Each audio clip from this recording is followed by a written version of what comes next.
Hi mga kulot, tara kwentuhan tayo saglit. 4 na minuto lang to mga kulot. Baka pwede niyo akong pakinggan. So, kailan nga ba ako nag-umpisa sa angkas? Yes, nag-umpisa po ako sa angkas is 2018. Yan. Isa ko sa kulukuyan po may trabaho po ako niyan. Yan. Tapos, napag-isip-isip ko mag-part-time muna sa angkas dahil medyo kulang ang minimum wage natin. Siyempre, sa dagdagan yung anak ko kaya kailangan nating magdagdag ng income. So ang ginawa ko taga-play ako sa angkas. Ang motor ko pa nun is SYL 110. Yan. Actually, tinulungan ako ng binsa ng asawa ko para makakuha ng motor. Kaya yun, in-apply ko agad sa kay angkas. So okay naman, nakapasa tayo. Tapos, lumalabas ako ng Sabado-Linggo. Doon ako nakatikim ng kumikita ka ng 2,500 a day.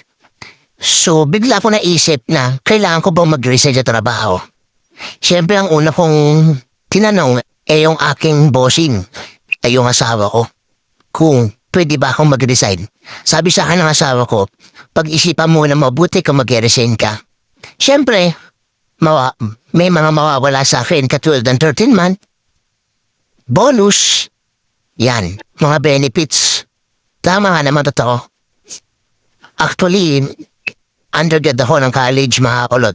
Isa akong HRM undergrad at mga naging trabaho ko kusinero, room attendant. Actually, ano naman sa course ko? Siyempre. Pero napag-isip-isip ko na sa buhay natin ngayon kailangan mo ba talaga ng posisyon o dedikasyon? Yan. Totoo. Nung binata ako, hindi ko naiisip yan. Binata kasi ako, nagkatrabaho ko, siguro para sa sarili ko. Totoo yan, para sa sarili ko, sapat na para sa akin yun.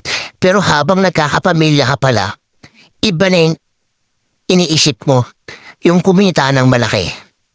Kaya laking pasalamat ko dito kay Angkas, simula nakapasok ako, na ibibigay ko yung mga pangangailangan ng pamilya ko. At dati, nadidili pa kami sa upa. Pero ngayon, hindi na, minsan sobra-sobra pa.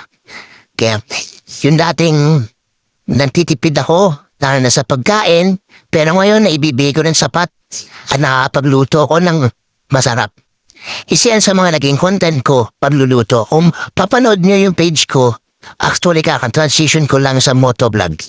Yan, kaya hindi ko pa masyadong gamay ang buhay sa pagiging isang motovlog. Medyo mahirap, minsan naisip ko makakapagod din pala.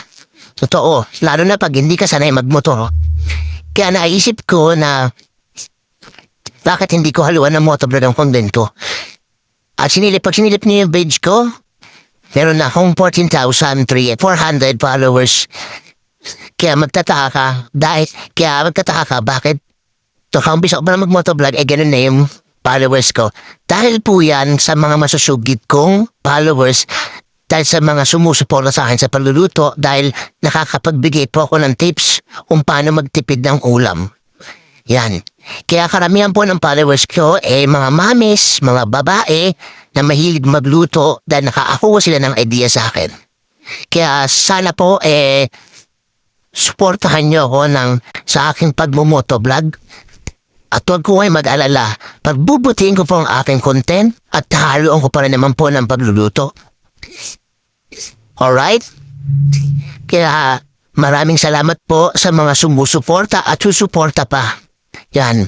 Sa susunod na vlog ko po, mas maganda ang ipapakita ko. At makakapag-isip pa ako ng magandang content.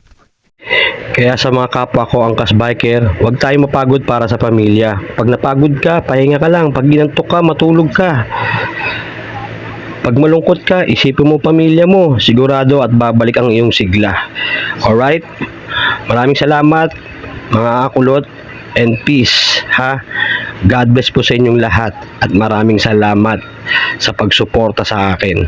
Yan. Maraming salamat. Peace.